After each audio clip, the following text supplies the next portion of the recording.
My dear children of class 12, today we shall learn from the third stanza of an elementary school classroom in a slum. I am reciting the third stanza for the sake of your convenience and to understand the meaning of it. Surely Shakespeare is wicked, the map a bad example, with ships and sun and love, tempting them to steal for lives that slyly turn in their cramped holes from fog to endless night. On their slag heap these children were skins pipped through by bones and spectacles of steel with mended glass like bottle bids on stones. All of their time and space a foggy slum, so blot their maps with slums as big as dome. Now in this stanza, the poet means to say that Shakespeare doesn't mean anything to these children, nor does a map on the wall, which shows them the world for their world, is merely their classroom.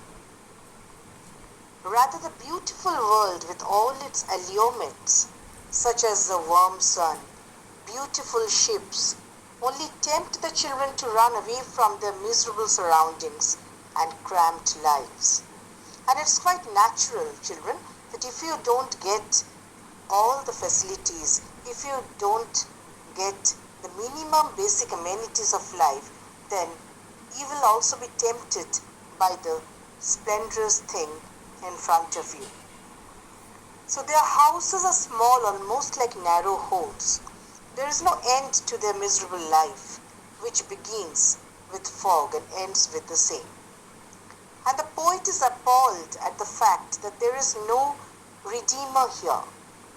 They live in these dreary places from birth to death. They spend their childhood in garbage heaps. Some of the children living in these areas are very skinny and have their bones peeping out of their skins. They use steel spectacles, the glasses of which are cracked and look like broken pieces of bottle on stone. And it is their lot to use the discarded things of the rich.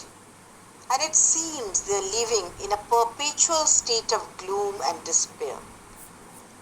These children are destined to spend all their life in these living hells. These slums are a blot on the civilized world, the world of the privileged. The worst thing is that these children are unable to locate their slums on the map. So in the third stanza, Stephen Spender questions the reality of the students' futures.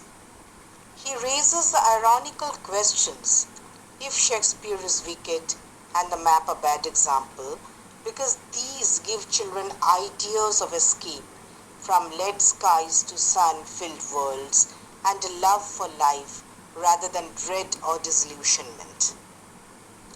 And they expose the children to pictures and story of ships and sun and love. These are all temptations to steal.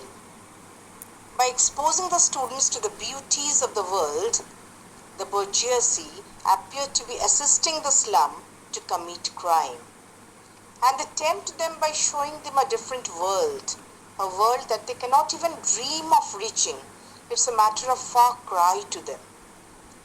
And they're doomed to cramped holes in limited, restrictive lives that progress from ignorance, that is fog, to death, that is endless night. So Spender describes the miserable plight of these children on their slag heap. The children are thin and emaciated, wear skins peeped through by bones. They also wear spectacles of steel with mended glass, like bottle bids on stone. Stephen Spender expresses outrage by humanity's disregard for the children who are mere skin and bone. Their maps of the future are irreparably blotted by fate.